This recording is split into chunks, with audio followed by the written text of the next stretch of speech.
அட்டகாசமான டேஸ்ட்ல ஒரு சூப்பரான ப்ரான் மசாலா கிரேவி ரொம்பவே ஈஸியா குயிக்கா எப்படி செய்யறதுன்னு பார்க்கலாம் வாங்க. Welcome to Ooty cooking channel. முதல்ல ஒரு உரல்ல 8 பல் அளவுக்கு பூண்டு சேர்த்திருக்கேன். கூடவே 1 இன்ச் இஞ்சி சேர்த்துக்கலாம். இது கூடவே 4 சின்ன வெங்காயம் சேர்த்திருக்கேன். இது எல்லாத்தையுமே ரஃபா இடிச்சு எடுத்துக்கோங்க. நாம் நான்வெஜ் கிரேவி எது செஞ்சாலுமே அதுக்கு பூண்டு அதிகமாக சேர்த்துட்டு இஞ்சியை கம்மியாக சேர்த்துக்கோங்க. அப்போ தான் டேஸ்ட் ரொம்ப நல்லாயிருக்கும்.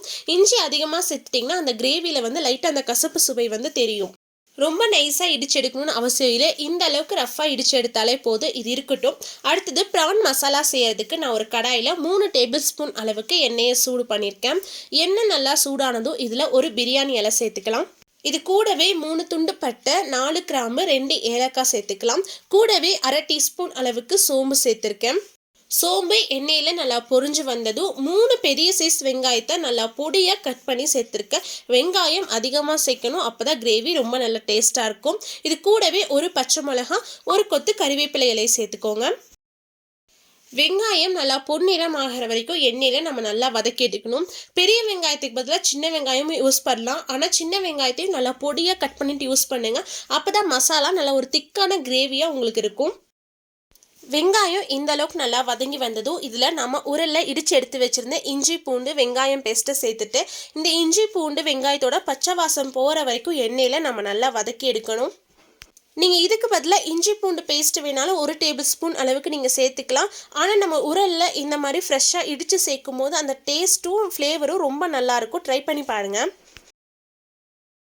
இஞ்சி பூண்டு நல்லா வதங்கி வந்ததும் இதில் தக்காளி சேர்த்துருக்கேன். நல்லா பழுத்த தக்காளியாக பெரிய சைஸ் தக்காளி 2 தக்காளி சேர்த்துருக்கேன். நான் 3 வெங்காயத்துக்கு 2 தக்காளி சேர்த்துருக்கேன். இது கூடவே கொஞ்சமாக உப்பு சேர்த்துட்டு தக்காளி நல்லா சாஃப்ட் ஆகிற வரைக்கும் நம்ம வதக்கி எடுக்கணும். உங்களுக்கு புளிப்பு டேஸ்ட் ரொம்ப பிடிக்கணும். நீங்கள் எந்த அளவுக்கு வெங்காயம் எடுக்கிறீங்களோ அதே அளவுக்கு தக்காளி சேர்த்துக்கலாம். தக்காளியை ஒரு 2 நிமிஷம் லைட்டாக வதக்கி வச்சுட்டு அடுப்பை லோ ஃப்ளேமில் வச்சு மூடி வச்சு ஒரு 2 நிமிஷம் வச்சுருங்க. நம்ம ஓப்பன் பண்ணி பார்க்கும்போது தக்காளி நல்லா சாஃப்டாக குக்காகி இருக்கும். லைட்டாக நம்ம கரண்டி வச்சு லைட்டாக மேஷ் பண்ணி விட்டோம்னா தக்காளி நல்லா சாஃப்டாக குக்காகி வந்துடும். இந்த மசாலா கிரேவிக்கு நம்ம தக்காளி சேர்த்து தடமே தெரியக்கூடாது. வெங்காயமும் தக்காளியும் நல்லா வதங்கி இந்த அளவுக்கு நல்லா திக்கான பேஸ்ட்டாக இருக்கணும். அடுப்பை லோ ஃப்ளேமில் வச்சுட்டு இப்போ நாம் இதில் மசாலா பொருட்கள் சேர்த்துக்கலாம். 2 டீஸ்பூன் அளவுக்கு மிளகாய்த்தூள் சேர்த்துருக்கேன். கூடவே 3 டீஸ்பூன் அளவுக்கு மல்லித்தூள் சேர்த்துருக்கேன். இது கூடவே 1 டீஸ்பூன் அளவுக்கு கரம் மசாலா, 1/4 டீஸ்பூன் அளவுக்கு மஞ்சத்தூள் சேர்த்துருக்கேன். இது கூடவே நம்ம க்ளீன் பண்ணி எடுத்து வச்சுருந்த ப்ரானை சேர்த்துக்கலாம். இந்த இறாலுக்கு பின்பக்கம் ஒரு சின்ன நரம்பு மாதிரி இருக்கும். கத்தி வச்சு லைட்டாக கீறி விட்டுட்டு அந்த நரம்பை எடுத்துக்கோங்க. அந்த நரம்பை எடுத்துகிட்டு தான் நம்ம சமைக்கணும். அப்போ தான் ரொம்ப நல்லா டேஸ்ட்டாக இருக்கும். நல்லா கழுவி க்ளீன் பண்ணி எடுத்து இறாலை இதில் சேர்த்துக்கலாம். கல்லுப்பு மஞ்சத்தூள் சேர்த்து கழுவிக்கோங்க. அப்போ தான் அந்த ப்ரானோட ஸ்மெல் நமக்கு தெரியாது. இது கூடவே தேவையான அளவு உப்பு சேர்த்துக்கோங்க. நான் பிங்க் சால்ட் சேர்த்துருக்கேன். சேர்த்துட்டு ஒரு 5 நிமிஷம் இந்த மசாலாவோட இந்த ப்ரானை நம்ம நல்லா வதக்கி விடணும்.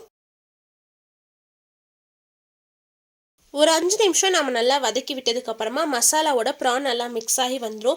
இப்போ அடுப்பை லோ ஃப்ளேமில் வச்சுட்டு மூடி வச்சு ஒரு 5 நிமிஷம் கழித்து நம்ம ஓப்பன் பண்ணி பார்க்கலாம். நான் 5 நிமிஷத்துக்கு அப்புறம் ஓப்பன் பண்ணியிருக்கேன். நம்ம கொஞ்சம் கூட தண்ணி சேர்க்கல. ப்ரான்லேருந்து இந்த அளவுக்கு தண்ணி வெளிவந்திருக்கு. இதுவே ப்ரான் வேகிறதுக்கு போதுமானதாக இருக்கும். ஒருவேளை உங்களுக்கு வேகாத நீங்கள் நினச்சிங்கன்னா கொஞ்சமாக தண்ணி தெளித்து வேக வைங்க. அதிகமாக தண்ணி தேவைப்படாது. ஒரு 5லேருந்து 8 நிமிஷத்துக்குள்ளேயே ப்ரான் நல்லா சாஃப்டாக வெந்து வந்துடும்.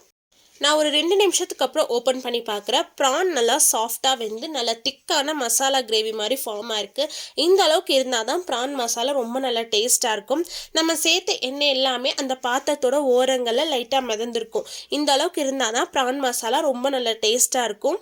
உப்பு சரியாக இருக்கான்னு செக் பண்ணி பார்த்துட்டு பொடியாக நறுக்கின மல்லி இலை சேர்த்துக்கலாம். உங்களுக்கு விருப்பம் பட்டிங்கன்னா நீங்கள் கொஞ்சமாக பெப்பர் பவுடர் சேர்த்து செய்யலாம். அப்போ இன்னும் நல்லா காரசாரமாக இன்னும் நல்லா டேஸ்ட்டாக இருக்கும். அவ்வளோதான், நல்லா சூப்பரான ப்ரான் மசாலா ரொம்பவே ஈஸியாக ரெடி ஆயிடுச்சு.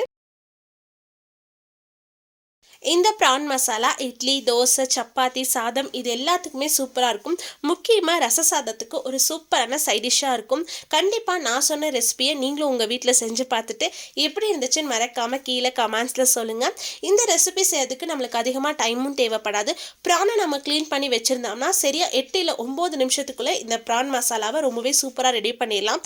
கண்டிப்பாக குழந்தைங்கள்லேருந்து பெரியவங்க வரைக்கும் எல்லாருமே விரும்பி சாப்பிடுவாங்க. உங்களுக்கு இந்த வீடியோ பிடிச்சிருந்தா லைக் பண்ணுங்கள், ஷேர் பண்ணுங்கள். மறக்காமல் ஊட்டி குக்கிங் சேனலுக்கு சப்ஸ்கிரைப் பண்ணுங்கள். மீண்டும் அடுத்த ஒரு ரெசிபியில் சந்திப்போம். பாய், see you soon.